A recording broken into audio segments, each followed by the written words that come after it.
হ্যাঁ, আমি সুভাষিস বিশ্বাস। আমি আজকে খুব ইম্পর্টেন্ট একটা পয়েন্ট নিয়ে কথা বলবো, যে আমরা রিজিড ফাউন্ডেশন নিয়ে আজকে কথা বলবো। আর রিজিড ফাউন্ডেশনের ক্লাসের অ্যানালাইসিস হ্যাঁ, ফাউন্ডেশন আছে। এটা হচ্ছে জাস্ট মানে সফটওয়্যার অ্যাক্সেস করার আগে আমরা হচ্ছে রিজিড ফাউন্ডেশন নিয়ে কিছু কথা বলবো। ক্লাসের খুব কয়েকটি ইম্পর্টেন্ট বিষয় হচ্ছে এখানে ইন্টারফেসের মধ্যে চারটা বিষয় থাকে। একটা হচ্ছে সয়েল আসলে আমাদের সয়েলের প্রপার্টিগুলো বের করতে হবে, প্রত্যেকটা লেয়ারে সয়েল কি আছে, হ্যাঁ সয়েল লেয়ার কি আছে। তারপরে এখানে হচ্ছে আমাদের ওয়াটার লেভেলটা, ওয়াটার লেভেল হেডের মানটা আমাকে দিতে হবে। হেডের মানটা অবশ্যই প্রত্যেক কিছু করবে, যে আমি যদি -2 মিটার দিই তাহলে প্রত্যেক কিছু হবে, -3 মিটার দিলে প্রত্যেক কিছু হবে। তাহলে সবসময় হেডের মানটাও প্রত্যেক কিছু হবে, -2 -3 -4। আর আমরা যখন সয়েল বানাবো, সয়েল বানানোর আগে একটা ইন্টারফেস আসবে, যে আমরা একটা বোরহোল দিব। আমি এই জায়গায় বোরহোল দিচ্ছি, বোরহোল দিলে আমি এই বোরহোলের প্রপার্টিসগুলো কি পাচ্ছি, তাহলে দেখা যাচ্ছে এখানে একটা লেয়ার পাচ্ছি, এখানে একটা লেয়ার পাচ্ছি, এখানে একটা লেয়ার পাচ্ছি, আরও লেয়ার পেতে পারি। তাহলে এই লেয়ারের মধ্যে আমাদের সয়েল কি আছে, ক্লে নাকি স্যান্ড নাকি কি, আমরা এটা বের করবো। তারপরে এই লেয়ারের মধ্যে বোরহোলের মাধ্যমে, বোরহোলের স্পিড থেকে আমরা এগুলো বের করতে পারবো।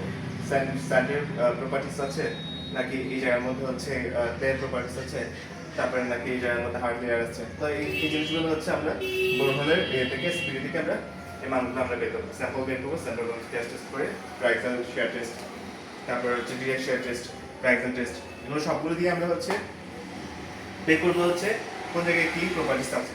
তাহলে এই যদি পারি, তাহলে আমরা কি করবো, আমরা হচ্ছে যে জিনিসটা আমাদের সবচেয়ে ইম্পর্টেন্ট সেটা হচ্ছে কি, সেটা হচ্ছে আমাদের ফার্স্ট অফ অল আমাদের সয়েল প্রপার্টিসগুলো, সয়েলটা বানাইতে হবে, সয়েলের মডেল করতে হবে, সয়েলের আমাদের মডেলিংটা করতে হবে, আমাদের সয়েলের মডেলিংটা করতে হবে। সয়েলের মডেলিংটা আমি কীভাবে করবো, বোরহোল থেকে। আমি যদি ম্যাটেরিয়ালগুলো সম্পর্কে জানি, যেমন ফর এক্সাম্পল আমাদের ম্যাটেরিয়াল, ফর এক্সাম্পল আমাদের ক্লের ক্ষেত্রে আমরা যদি হিসাব করি, ক্লের ক্ষেত্রে আমরা যখন ম্যাটেরিয়াল হিসাব করবো কী কী প্রপার্টিস আছে। ফার্স্ট অফ অল এটা স্যাচুরেটেড একটা অবস্থায় আছে, আর আনস্যাচুরেটেড একটা মান থাকবে। আনস্যাচুরেটেড অবস্থায় তার ইয়ে কত, ইউনিট ওয়েট, তার ওয়েট কত, স্যাচুরেটেড অবস্থায় তার ওয়েট কত, তারপরে হচ্ছে সয়েলের ইউনিট ওয়েট, আমরা এই দুটো অবস্থায় আমরা বের করতে পারবো। তারপর এবার আমরা কি এই ক্লে, আমি যদি বোরহোল করি, আমি যে লেয়ারে পাচ্ছি, আমি একটা লেয়ার ধরলাম, এই লেয়ারের মধ্যে এটা পুরোটাই ক্লে ধরলাম। ক্লের মধ্যে আমি কি পাচ্ছি, স্যাচুরেটেড কত ওয়েট, আনস্যাচুরেটেড কত ওয়েট। এবার এই পুরো সয়েলের মধ্যে কত, সে কত সব কিছু মিলে সে কতটুকু শক্ত, এর মানটা কত, এর মানটা কত, মানে ইয়াং মডুলাসটা কত, সেটা আমরা ধরে নিলাম যেটা 10,000, হ্যাঁ 10,000। তারপরে এই 10,000 হচ্ছে আমাদের ইয়ের মানটা, ইয়ে মানটা। এবার আমরা আর কিছু আমরা একটা অবশ্যই হচ্ছে মিটার স্কয়ার,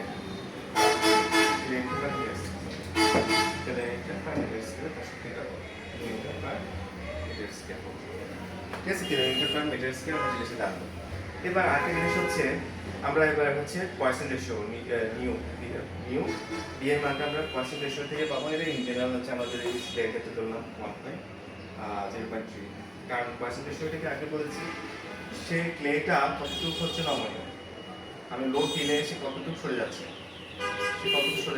চারপাশে, সেটা হচ্ছে তার পয়সন রেশিও।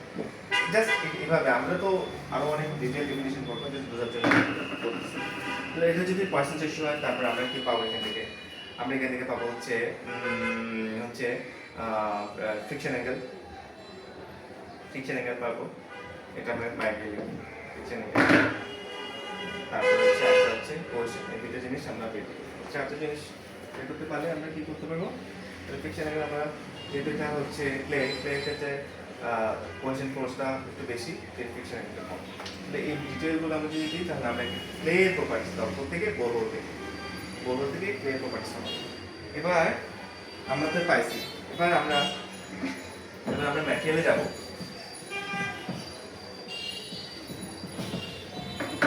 ম্যাটেরিয়ালে যাব, ম্যাটেরিয়ালের মধ্যে আমরা সিলেকশন করবো ক্লের জন্য আমরা হচ্ছে মডেলটা বানাচ্ছি, এই মডেলটা আমরা ক্লের জন্য বানাচ্ছি, ঠিক আছে, ক্লের জন্য বানাচ্ছি, মডেলটা আমরা ক্লের জন্য বানাচ্ছি, মডেলটা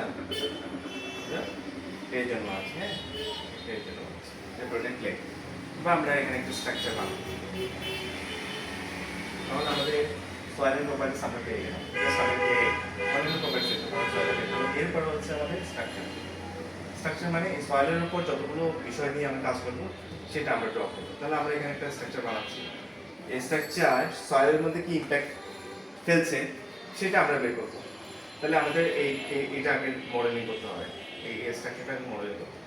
আমি এই স্ট্রাকচারটা মডেলিং করলাম, আমি এখান থেকে একটা ড্র করে একটা বক্স করে এটাকে একটা মডেল করলাম। মডেলিং করার পর আমরা যেটা ইম্পর্টেন্ট সেটা হচ্ছে কি এই স্ট্রাকচারের মধ্যে আমরা মডেলিং করে দিচ্ছি। মডেলিং করার পর এটাকে আমরা কি করবো এবার এটাকে আমরা এবার ম্যাশে জেনারেট ম্যাশ করবো, মানে আরো ডিটেল করবো। ম্যাশ কেন করি, কেন হচ্ছে এখানে তো অনেকগুলো লাইন অনেকগুলো এলিমেন্টস আছে, আরো বেশি এলিমেন্টস দিয়ে আমাকে অ্যানালাইসিস, আরো যত বেশি ম্যাশ করবো তত বেশি অ্যানালাইসিসটা আরো ডিটেল হবে। ফর এক্সাম্পল আমি একটা বুঝাই ম্যাশ কেন দরকার, যে আমি একটা সার্কেল রাখতেছি, এখানে অনেকগুলো যত বেশি কম নিব সার্কেলটা তত বেশি স্মুথ কার্ভ হবে। আর যদি আমি যত কম বেশি পয়েন্ট নিব, হ্যাঁ যত বেশি কম নিবে এরকম একটা সার্কেল হবে, এরকম একটা সার্কেল হবে। সো স্মুথ বিষয়টা আনার জন্য বেসিক্যালি ম্যাথটা আমরা করলাম। আর হ্যাঁ অবশ্যই এটা হচ্ছে ডিটেল অ্যানালাইসিস করার জন্য ম্যাথটা করা দরকার, যে প্রত্যেকটা পয়েন্টে আরো বেশি পয়েন্টে হচ্ছে আমাদের অ্যানালাইসিসটা কোর্স কিভাবে কাজ করতেছে, স্ট্রেস কিভাবে কাজ করতেছে সবগুলো বোঝার জন্য আমাদের এটা দরকার। আচ্ছা এটা আমরা বুঝলাম, বোঝার পর আমাদের যে জিনিসটা আরেকটু বেশি জানা দরকার সেটা হচ্ছে কি, সেটা হচ্ছে আমরা ম্যাচ করলাম, আমরা আসলে কিসের সাপেক্ষে আমরা এটা অ্যানালাইসিসটা করবো। যে আমরা ড্র করলাম এটা আমরা আমরা বলতে পারি এটার সাপেক্ষে করতেছি বা এটার সাপেক্ষে করতেছি, সে এটার সাপেক্ষে কতটুকু সরে যাচ্ছে বা নিচে নামতেছে উঠতেছে, জাস্ট রিলেটিভলি একটা মানে ক্লিয়ার করা যে এটার সাপেক্ষে কতটুকু, এটার সাপেক্ষে কতটুকু। আমরা এই জন্য একটা টার্গেট পয়েন্ট সিলেক্ট করব, একটা টার্গেট পয়েন্ট সিলেক্ট করব, টার্গেট পয়েন্ট সিলেক্ট করার পর এবার এটাকে কি করবো ক্যালকুলেট করবো। ক্যালকুলেট করলে দেখা যাবে যে এটার মধ্যে কখনো বেশি লেয়ারের, এটার মধ্যে স্ট্রেস বেশি, আর একটু কম আর একটু কম আর একটু কম, স্ট্রেস আর একটু কমতে কমতে জিরোর দিকে চলে যাবে। তো এটাই হচ্ছে বেসিক্যালি আমাদের ধারণা। Thank you.